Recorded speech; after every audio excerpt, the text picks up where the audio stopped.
विकृत परछाई का हमला, डर का साया। एक रात ठीक 3 बजे रोहित की नींद एक ठंडी हवा के झोंके से खुली। उसने देखा कि कमरे की छत से एक भयानक परछाई लटक रही है। वह आकाश की परछाई थी, लेकिन उसका चेहरा भयानक रूप से विकृत हो चुका था, जैसे किसी ने उसे जला दिया हो।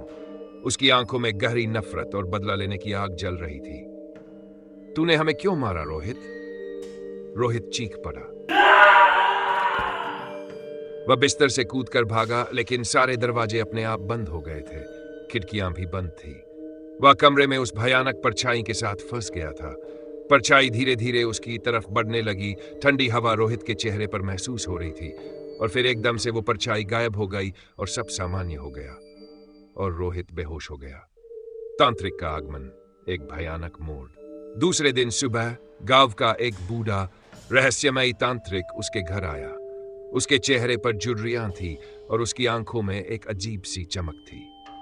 वह रोहित के घर के बाहर खड़ा था, जैसे उसे पहले से ही सब कुछ पता हो। तांत्रिक ने रोहित को बताया कि आकाश और नेहा की आत्माएं शांति नहीं पा रही हैं। वे बदला लेना चाहती हैं। उसने रोहित को एक अनुष्ठान करने की सलाह दी। तांत्रिक की आवाज में एक अजीब सी शक्ति थी, जैसे वह किसी और लोक से बोल रहा हो। अंतिम सामना, न्याय का दिन।